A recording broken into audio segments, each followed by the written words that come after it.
ترحم وتحنن على سيدنا مولانا وحبيبنا وشفيعنا وقرة أعيننا محمد وعلى آله وصحبه أجمعين. Hadirin rahimakumullah, pada siang hari ini kita mengabulkan permintaan daripada Sahibul Bait untuk memperingati haul almarhum Bapak Dr. Andes Ustadz Muhammad ini ya, almarhum Bapak Ramli bin Abdul Halim ya. Juga kita berdoa kepada Allah Subhanahu wa taala agar almarhum diberi oleh Allah Subhanahu wa taala pengampunan, dan Allah angkat derajatnya. Allah kabarkan kepada beliau tentang keadaan keluarganya, semua dalam keadaan baik-baik saja, dalam keadaan yang taat kepada Allah Subhanahu wa taala. Juga yang terhormat kepada Dr. Andes Ustadz Muhammad Said, Ketua Yayasan As-Salamiyah. Ya, mudah-mudahan Allah Subhanahu wa taala panjangkan umurnya, diberi kesehatan. Semua juga para asatid, para ikhwan, thalabah, teman-teman semua, mohon maaf tadi mungkin terlambat ya. Sudah terlambat ya. Kata jam 11 harus sampai sini. Jadi ini pengalaman, kalau ada yang undang lagi ditanya ini jam berapa pasti ya gitu. Karena yang undang yang di sana sebetulnya dia bilang gitu, pokok mampir aja Bib sebentar nggak apa-apa gitu. Akhirnya sampai sana duduk nggak bisa bangun, belum dapat giliran gimana. Nah ini pengalaman yang harus diingatkan ini ya. Alhamdulillah pada siang hari ini kita berkumpul, Masya Allah, ini di musola, jadi masjid. Alhamdulillah. Nawaitul i'tikaf fi hadzal masjid. Karena di masjid kita niat i'tikaf, duduk seberapa pun itu mendapat pahala dari Allah Subhanahu wa taala. Kemudian kita juga memperingati haul. Haul itu perputaran 1 tahun. Haul itu perputaran 1 tahun. Apa yang dilakukan itu tujuannya berdoa ya. Walaupun haul itu biasanya sedikit membaca tentang biografi Sahibul Haul, apapun kebaikan-kebaikannya sekarang sudah menjadi biasa. Artinya setiap orang pun bisa mengadakan haul ini tadi, hauliyah, orang yang meninggal dalam waktu 1 tahun. Diingat, dikenang, disebutkan kebaikan-kebaikannya agar menjadi contoh untuk kita bahwa suatu saat kita akan pergi ya. Sanarhal wa yabqal athar, semua yang mau pergi dan yang ada tinggal bekasnya. Semua orang pergi, orang-orang terdahulu juga sudah pergi, tapi ada yang punya bekas yang luar biasa, dikenang, disebut yang baik-baik. Tapi sebaliknya ada juga yang meninggalkan kenangan yang tidak baik. Mudah-mudahan kita masuk golongan yang pertama tadi ya. Athar yang baik, bekasnya bekas yang baik. Musola, madrasah, majelis ta'lim, mengajar 1-2 anak, itu sudah cukup ya, itu satu kebaikan. Tapi yang berbahaya, orang meninggal tapi dosanya belum meninggal, itu yang bahaya. Orangnya sudah meninggal tapi dosanya belum meninggal, belum habis, dosanya belum habis, dikerjakan terus oleh orang ya.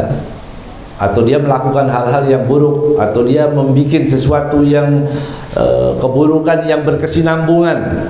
Kalau dibilang jariah kan nggak pantas ya, buruk yang jariah kan nggak bagus, tapi ini berkesinambungan terus. Dosa itu terus karena tadi memulai sesuatu yang tidak baik. Juga orang yang sudah meninggal, apa tujuannya kita berdoa?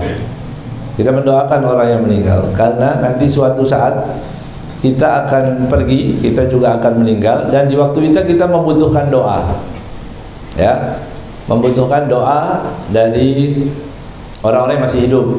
Itulah yang dimaksud di dalam hadis, laulal ahya lahalakatil amwat. laulal ahya lahalakatil amwat. Kalau bukan karena orang yang masih hidup, niscaya yang mati binasa. Maksudnya gimana? Mati itu sudah selesai. Iya, tapi mereka tenggelam dalam kesusahan rintihan yang tidak bisa didengar oleh siapapun. Kemudian tapi masih punya saudara, anak, murid, kerabat, tetangga yang baik, berdoa, ya Allah. Maka syukuri ketika kita kenal dengan orang muslim yang baik, itu bersyukur kepada Allah. Karena doa itu mungkin nanti dia akan panjatkan kepada kita. Kita nggak main-main pergi di mana kok, berangkat insya Allah bisa sampai kota Makkah, Madinah, ya. Udah kita bertemu dengan orang-orang macam-macam itu, yang bisa bahasanya lah dikit-dikit dari mana. Oh ini dari Afrika, ini dari mana. Kemudian kita kenalan, kemudian cukup dengan itu. Tahu-tahu dia orang yang soleh, orang yang baik. Dia berdoa ketika kita sudah meninggal, Rabbana ighfir lana wa li ikhwanina alladziina sabaquna bil iman. Maka jadi kebaikan. Makanya dulu orang-orang itu dikenalkan bahwa anaknya disebut namanya, pada kiai, pada ustad, pada habib disebutkan. Ini ustad, habib, ini anak saya namanya fulan-fulan. Ini anak saya namanya fulan-fulan. Apa tujuannya? Tadi supaya dia saling mengenal di dunia. Kalau kenal di dunia, insya Allah nanti di akhirat juga. Karena makom orang tidak tahu. Sekarang di dunia nggak tahu kita. Mana makom yang paling tinggi dari manusia, nggak tahu. Di hadis disebutkan orang yang dianggap biasa-biasa, tidak berbuat apa-apa, tidak tersohor, tidak dikenal orang, tapi dia di sisi Allah dia tinggi. Lau aksama 'ala Allah la abarrah. Ya, ada orang-orang yang madfu'un indal bab, dalam hadis disebutkan. Madfu'un indal bab itu kalau mau masuk pintu gitu ya, diintip sama sahibul bait, ini orang nggak penting ini biasa. Bilang itu nggak ada. Karena penampilannya gitu. Madfu'un indal bab. Itu disebutkan, dianggap orang tadi tidak penting. Ada orang datang pakai jas rapi, wah bagus ini, ya kelihatan. Sahibul bait baru lihat dari dalam, wah orang keren nih, masuk. Oh, masuk ternyata ngutang dia. Salah ya, salah. Ada orang yang biasa-biasa tahu-tahu berbuat baik, itu kan sering kita terjadi. Ya, ada orang penampilannya nggak ada apa-apanya, tapi dia, masya Allah. Ini, jadi orang suruh berhubungan dengan orang yang baik, itu harapannya. Karena tadi disebutkan orang sudah mati, apa yang bisa dilakukan kalau sudah meninggal? Nggak bisa lagi. Tapi dia menunggu doa. Makanya disebutkan dalam kitab Syarah Ratibul Haddad, ya, ketika ada seorang yang hidupnya dia dalam siksa Allah Subhanahu wa taala, sudah dalam keadaan mati, kemudian dia diazab dengan dosa-dosa yang dia lakukan. Setelah beberapa saat ada seorang bermimpi melihat orang itu tadi yang tadinya dalam kuburan dalam keadaan yang tidak mulia, yang tidak enak. Ketika dilihat lagi, kemudian dia aman. Sudah aman. Ditanya, kenapa kamu kok aman? Sudah nggak disiksa lagi. Alhamdulillah, saya punya anak sudah bisa baca Bismillahirrahmanirrahim. Masya Allah. Ya, Allah angkat. Allah tidak siksa lagi orang tuanya gara-gara anaknya baca Bismillahirrahmanirrahim. Ini ada keterkaitan. Makanya jangan salah paham orang yang mengatakan idza mata ibnu adam qata'a amaluhu illa min thalath. Apabila anak Adam itu mati, manusia itu mati, maka terputus amalnya. Ada yang mengatakan udah kalau orang mati, nggak perlu khol, nggak perlu doa, nggak perlu apa-apa lagi, mati dikubur udah begitu aja. Nah, itu kan nggak begitu. Ya, orang Islam nggak seperti itu. Dari hadis-hadis yang ada tadi, berarti yang mati terputus amalnya. Itu amalnya siapa? Amalnya yang mati. Amal yang mati. Tapi amal yang masih hidup bermanfaat nggak? Bermanfaat. Buktinya apa? Disolatkan, dimandikan. Solat diapain bacaannya? Apa bacaan dalam solat itu? Hah? Fatihah, salawat, doa. Berarti itu manfaat semua. Walaupun orang sudah mati. Ya. Sekarang enggak, itu yang masyru', itu yang diajarkan oleh Rasulullah SAW. Doa-doa itu. Tapi kalau ada orang kedua mau sholat lagi, bermanfaat nggak? Bermanfaat. Ada orang ketiga, keempat, kelima, dan seterusnya, bermanfaat. Berarti ini menunjukkan orang yang sudah meninggal pun akan selalu dia mendapatkan kebaikan-kebaikan daripada orang yang masih hidup. Itu yang dimaksudkan dalam hadis tadi, laulal ahya lahalakatil amwat. Alhamdulillah, sahibul hal pada siang hari ini senang, ya. Bagaimana anaknya, putra-putranya, kerabatnya, tetangganya datang masih mengingat, berdoa. Orang yang datang, apa hikmahnya? Kalau kita datang kemudian berdoa, dipanggil tetangga, ada yang mau meninggal, ada yang meninggal, datang. Ada tahlil, datang. Ada apa aja, datang. Nanti walaupun dia tidak dikenal orang, walaupun dia dianggap orang biasa-biasa, Allah akan menggerakkan hati orang untuk mendoakan. Itu balasan. Kama tadinu tudan. Ya, man dzakar dzukir wa man nasiya nusiya. Yang ingat akan diingat, yang lupa akan dilupakan. Karena dia ingat masih hidupnya mendoakan orang, nanti Allah akan gerakkan hati orang. Dan itu banyak contohnya. Ya, banyak contoh dari orang-orang yang hidupnya dia nggak punya kerabat, bahkan kerabatnya orang yang anti dengan doa-doa ini. Salah asuh. Ini salah asuh, nggak boleh, udah mati ya mati, nggak perlu doa dan sebagainya. Tapi subhanallah, karena dia rajin hadir dan sebagainya, para tetangga berinisiatif bikinkan tahlilnya sampai 7 hari, masya Allah, supaya ikut membiayai dan sebagainya. Tadi man dzakar dzukir wa man nasiya nusiya, yang lupa akan dilupakan. Nah, kita dalam rangka itu. Dan Allah menyebutkan dalam Al-Quran, Rabbana fir lana wa li ikhwanina alladhina sabaquna bil iman. Apa maksudnya? Rabbana fir lana, ya Allah ampunilah kami. Ayat sebelumnya, walladzina ja'u min ba'dihim, dan orang-orang yang datang setelah mereka, yaqulun, mereka berdoa, memohon. Apa doanya? Rabbana ighfir lana, ya Allah ampunilah kami, wa li ikhwanina, dan saudara kami, alladzina sabaquna bil iman. Itu maknanya dua. Arti sabaquna bil iman, yang pertama yang sering kita dengar, ya siapapun yang mati sebelum kita. Sabakuna, artinya mendahului kita dengan keimanan. Tapi ada juga mengartikan sabakuna bil iman. Siapa yang kita wajib kita doakan? Yang kualitas imannya lebih baik dari kita. Arti sabakuna bil iman, artinya dia lebih dahulu imannya. Sabakuna. Jadi sabak itu mendahului, afdal. Apanya? Bukan mati dulu, bukan. Tapi dimaksud sabakuna bil iman adalah orang-orang yang kualitas imannya yang lebih baik. Yang kita doakan siapa? Itu berarti orang suruh berlomba-lomba. Dalam artian ayat ini, setiap orang berlomba-lomba supaya imannya lebih baik. Supaya apa? Supaya mendapatkan doa itu tadi, Rabbana ighfir lana wa li ikhwanina alladzina sabaquna bil iman wa la taj'al fi qulubina ghillan lil ladzina amanu. Ya Allah, jangan jadikan di hati kami ghil. Apa ghil itu? Benci, tidak suka. Ada lihat orang Islam nggak suka, itu munafik. Nah, itu ciri orang munafik. Jadi orang Islam itu seharusnya lihat orang Islam senang. Tapi kalau ada lihat orang Islam nggak suka, ini mereknya yang mana ini?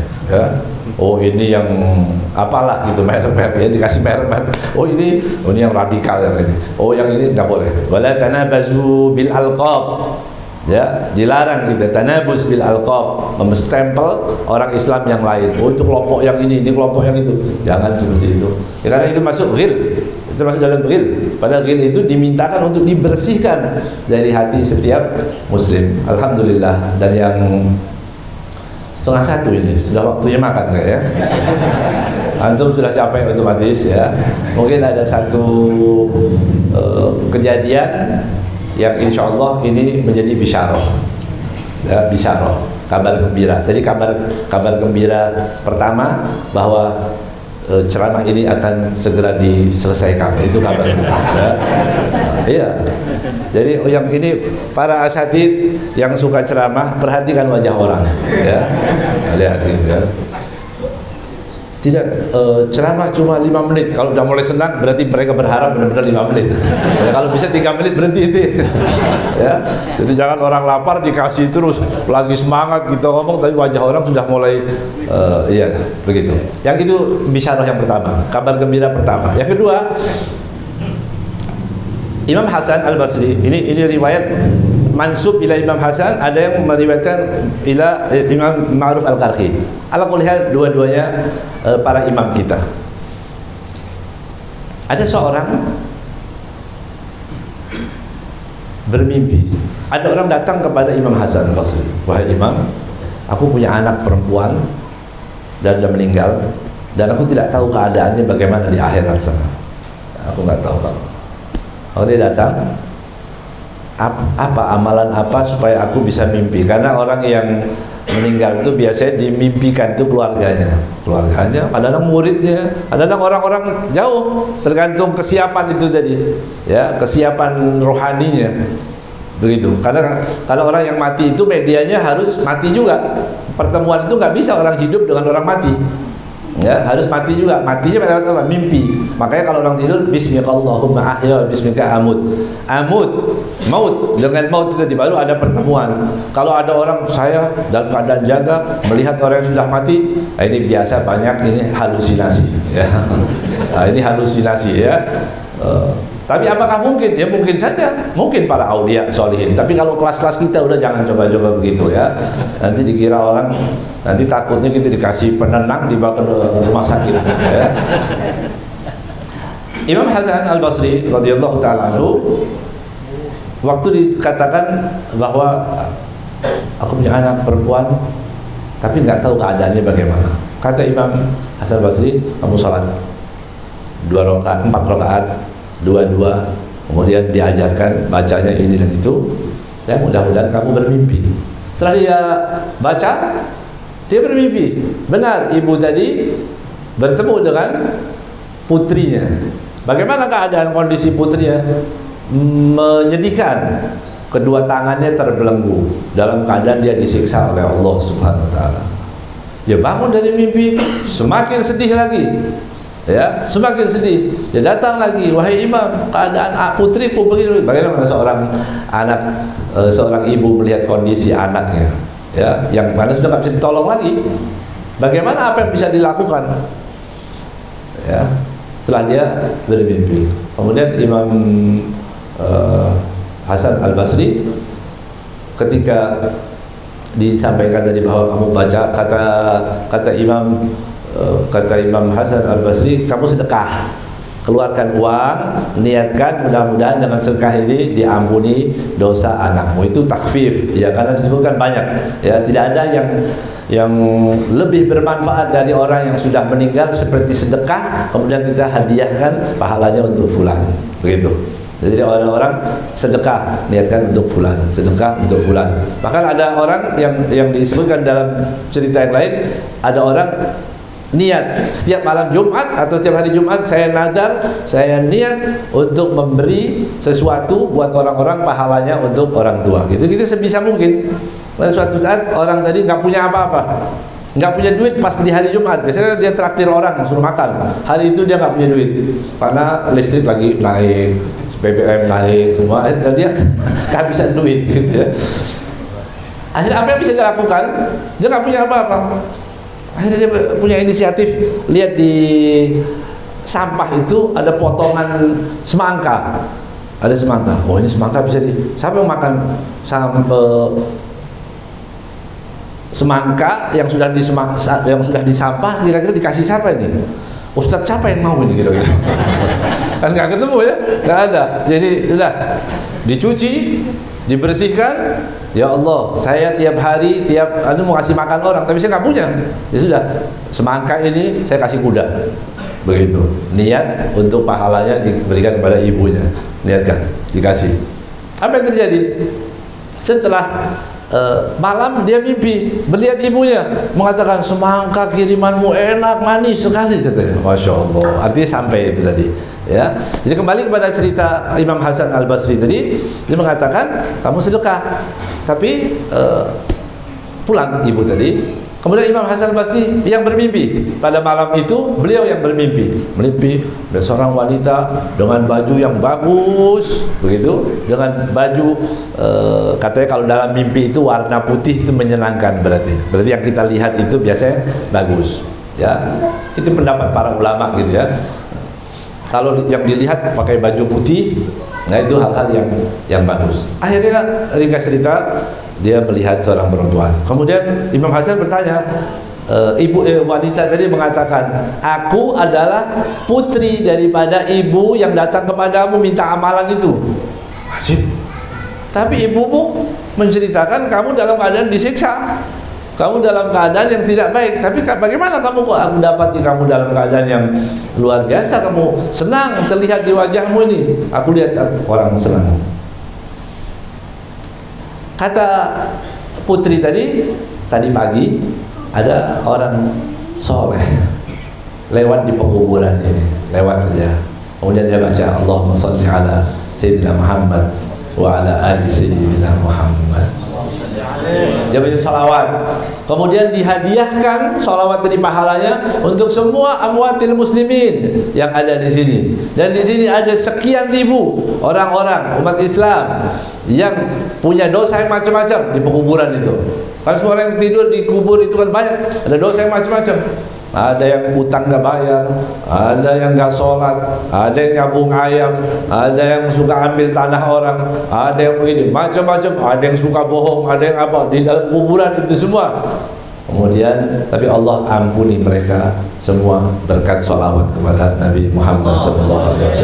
Oleh karenanya, kita kalau di maulid atau di tahlil, kita sebutkan Allahumma taqabbal wa awzil thawaba ma qara'na, gitu ya, wa ma halalna wa sabbahna wa sallaina ala Nabi Muhammad sallallahu alaihi wasallam. Dan ya Allah, terimalah yang aku baca, tahlil, tahmid, sholawat untuk ila ruhi fulan, berarti sahibul hal pada siang hari ini senang, insyaallah diampuni dosa yang Allah Subhanahu wa taala. Kita juga yang hadir, insyaallah orang tua kita juga diampuni oleh Allah Subhanahu wa taala. Kemudian juga hajat-hajat kita insyaallah dikabulkan oleh Allah Subhanahu wa taala. Yang dalam keadaan sakit mudah-mudahan diberi kesembuhan oleh Allah Subhanahu wa taala. Yang dalam keadaan bermasalah mudah-mudahan Allah angkat masalahnya. Yang dalam keadaan yang tidak baik insyaallah menjadi orang yang baik. Yang belum rajin sholat insyaallah bisa rajin sholat. Yang belum baru bercita-cita untuk bangun malam, mudah-mudahan mulai malam hari ini bisa bangun malam walaupun hanya 2 rakaat ya, munajat, berkeluh kesah kepada Allah Subhanahu wa taala. Dan keheningan malam itu suatu kenikmatan yang luar biasa, dan insyaallah ditutup usia kita dalam keadaan husnul khatimah.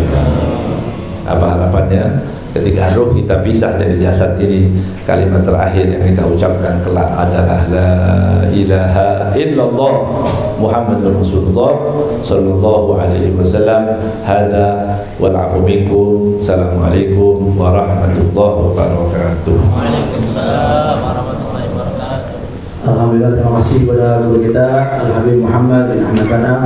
Tadi kita doakan biar panjang umur, biar sehat walafiat, nampak bagi kita.